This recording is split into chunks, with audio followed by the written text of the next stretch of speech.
예, 우리 이제 세 번째 우리 루아님입니다. 루아님, 공상묵상이라는 책을 썼는데요. 예, 앞으로 나와주시기 바랍니다.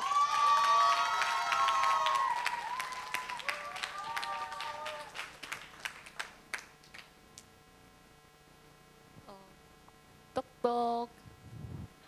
안녕하세요, 여러분. 제가 지금 여러분에게 드릴 것은 그다지 대단한 것도 아니고 특별한 것도 아니지만 나름 소중하고 여기는 건데요. 여러분에게 지금 공상으로부터 한 해의 선물이 왔어요. 이 선물이 뭔지 궁금하세요? 더 크게 궁금하세요?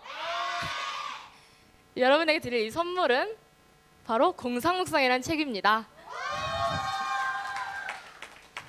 일단은 제 책을 만들게 된 동기를 잠깐 말씀드리면요. 옛날에 한 소녀가 있었어요. 근데 이 소녀는 이제 세속적 말로 덕후라는 본능을 갖고 있었어요. 그래서 스마트폰에 충실하고 트위터나 SNS에 충실한 삶을 살게 됐어요. 근데 이 소녀가 이 삶을 살면서 하나님의 관계를 생각해보죠. 그 관계는 너무나 멀었어요.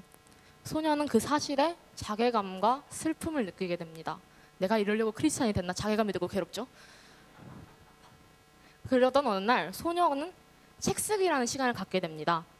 소녀는 자기가 책을 통해 하나님과 가까워질 수 있지 않을까라는 생각을 하게 됩니다. 소녀는 결심을 하게 되죠.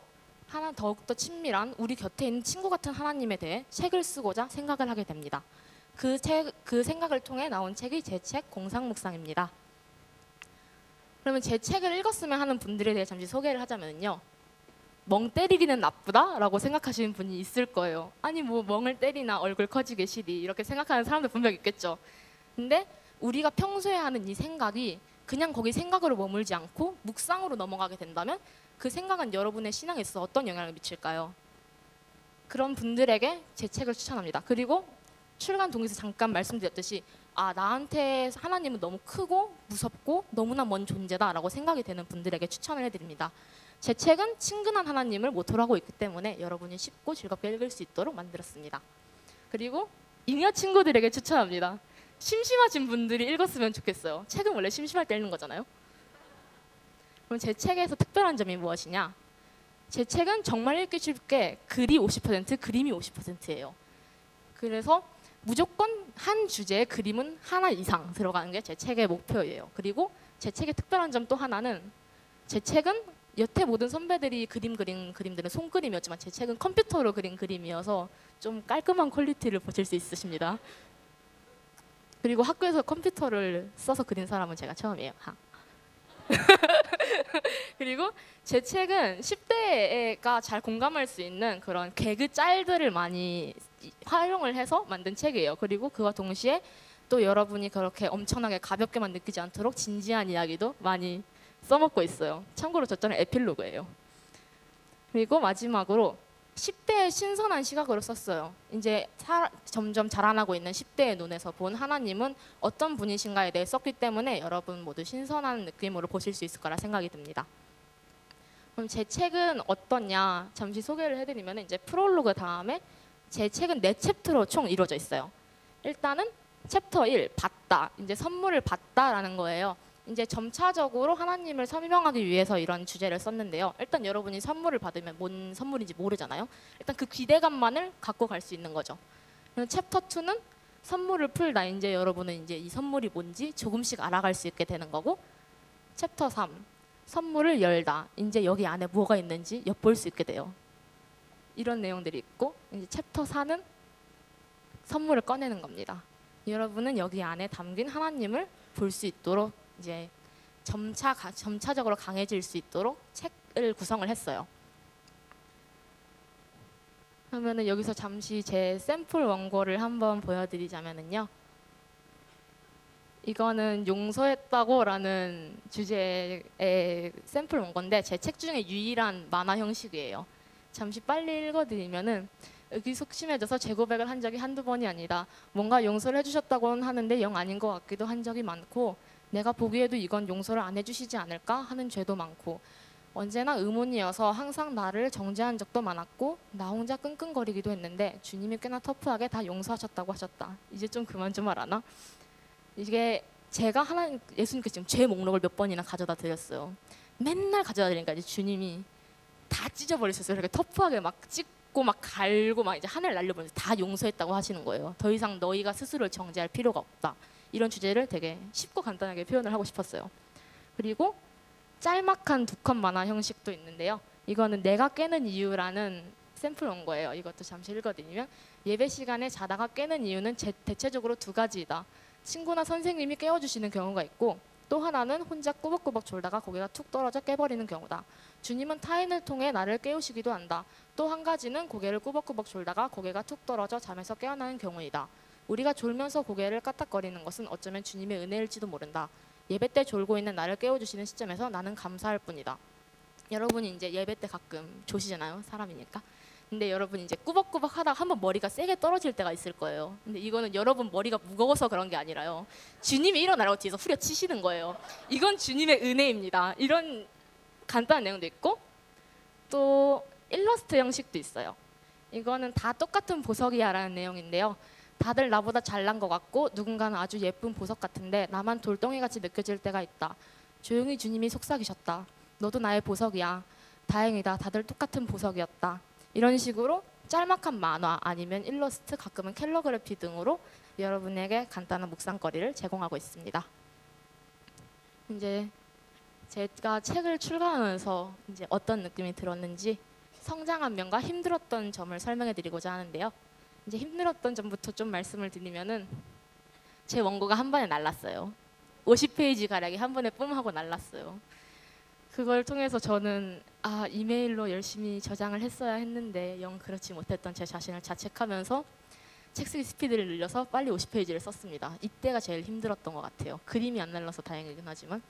그리고 게으름의 반복. 저는 컴퓨터를 틀 때마다 되게 많은 유혹을 받는 사람이에요. 근데 그림은 컴퓨터로 그려야 되고 글도 컴퓨터로 써야 되잖아요.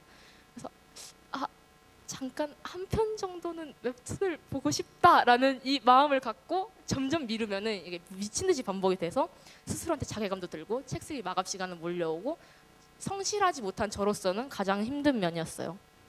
그리고 분량이 엄청나요. 이게 저희가 이번에는 50페이지를 무조건 써야 되는데 50페이지면은 100바닥이고 제 지필 원칙에 따르면은 그림을 50페이지 이상 그려야 한다는 건데 이게 저한테는 너무 힘들었어요. 그리고 시간도 많이 모자랐었죠. 하지만 저는 그냥 힘든 걸로 끝나지 않고 성장을 거뒀습니다. 일단은 인내와 사람의 집념을 알게 됐어요. 제가 참고 성실하게는 아니었지만 그래도 끝까지 책을 쓸 수 있는 사람이구나 라는 것을 깨닫게 되었고요. 그리고 그림을 그리는 속도가 많이 빨라졌어요. 처음에는 내가 정말 그릴 수 있을까? 색칠하는데도 이렇게 많은 시간이 들는데? 라고 하는데 뒤에는 1시간에 그림 3편을 그리는 기적을 이뤄냈습니다. 그리고 마지막으로 자존감이 확보됐어요. 항상 저는 제 스스로를 굉장히 낮게 보는 경향이 있어서 나는 안 돼. 너는 책을 써봤자 다른 애들보다 못 쓸 거고 책을 써봤자 좋은 책도 안 나올 거야 라고 생각하고 살아왔어요. 근데 제가 이 책을 다 쓴 순간 저는 자괴감도 조금은 있었지만 내가 책을 한 권을 썼구나. 내가 내 자식을 낳듯이 힘들게 책을 한 권 썼구나 라는 그 생각 하나만으로 제 마음에 깨졌던 자존감이 조금씩 회복이 되기 시작했어요. 그런 성장을 겪게 됐습니다. 그래서 제가 여기 있는 후배들에게 말해주고 싶은 거는요. 책 쓰기는 일단은 아무리 힘들더라도 무조건 하셨으면 좋겠어요. 왜냐면은 각자 겪는 느낌은 다를 거예요. 막 즐거워서 쓸 수도 있는 거고 이 책을 통해서 막 나를 볼 수도 있는 거고 여러 면으로 자기 스스로를 성찰할 수도 있고 성장하는 면도 많기 때문에 무조건 권고합니다. 여러분 도전하세요. 성실하게 저처럼 게으르게 말고 그리고 끈기 있게 여러분이 책을 도전하셨으면 좋겠습니다. 자, 여기까지 이 선물 잘 받으셨나요? 저는 여러분에게 이 한 권의 책을 선물로 드렸지만 여러분은 이 책을 통해서 또 다른 묵상을 하시길 바랍니다. 제가 한 묵상이 아니라 이번엔 여러분의 공상에서 여러분의 일상에서 여러분만의 묵상을 가지고 여러분만의 친밀한 하나님, 친구 같은 하나님을 만나시길 바랍니다. 그럼 저는 여기까지 뵙겠습니다. 감사합니다.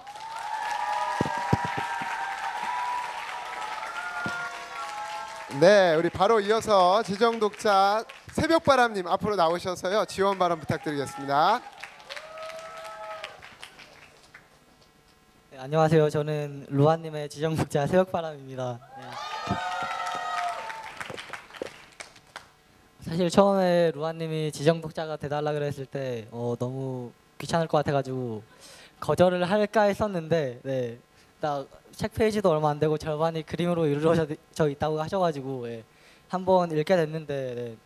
처음에 그 이름이 공상묵상인 거예요. 그래서 되게 무슨 내용일까, 되게 루아님이 무슨 공상을 할까 궁금해서 읽어봤는데 네, 되게 네, 재밌고 저희가 다 잘 공감할 수 있는 내용이라서 좋았던 것 같아요. 그리고 또 모두가 해봤을 수 있는 생각들을 글로 적었고 그리고 그 글로 적었다는 것 자체가 너무 대단한 것 같았고 네, 뭐 그랬던 것 같았고 그 이 책을 이 책을 읽어보시면은 그 함께 공감하면서 자신의 신앙 문제 등에 대한 답을 찾을 수도 있을 것 같아요. 예. 그리고 일단 이 책 내용이 고이가 신앙 문제에 대한 고민과 공상들을 모아놓은 책이고 고이가 썼기 때문에 청소년들한테 더 잘 와닿을 수 있는 책인 것 같아요. 어떻게 보면은 저희한테 가장 공감이 잘 되는 그 신앙 서적이라고 할 수 있는 책 아닐까라는 생각이 들어요. 그리고 저도 이 책을 읽으면서 좀 깨달은 게 하나 있었는데 그 63페이지에 챕터 2에 그 바닷가 위 발자국들이라는 그 파트가 있어요. 그 대충 말씀드리자면은 제가 지금 하나님께 다가가려고 하는 행동들이 쓸모없어 보이고 되게 초라해 보여도 모두 결국은 하나님이 우리의 그런 노력들을 지켜보시고 항상 그 뒤에서 서 계시다는 그런 내용인데 이 내용을 보고 저도 참 좀 지금 저의 계속 무너지는 쓸데없어 보이는 모습들이 모두 다 하나님 응원하고 계시는 모습들이구나라는 생각이 들었어요. 네. 여러분도 이런 책에서 공감대를 찾을 수 있을 거라 생각하고 또 이 공감대를 찾고 또 깨닫는 거는 솔직히 돈의 가치로 매길 수 없는 건데 이 책 비싸봐야 2, 3만 원 밖에 안 하잖아요. 그러니까 한번 사서 보시는 걸 추천합니다. 네. 네, 꼭 한번 사서 보십시오. 네. 그리고 또 길과 함께 저자가 직접 그린 그림들을 볼 수 있어서 되게 재밌고 네, 좀 신선한 책이었습니다. 네, 감사합니다.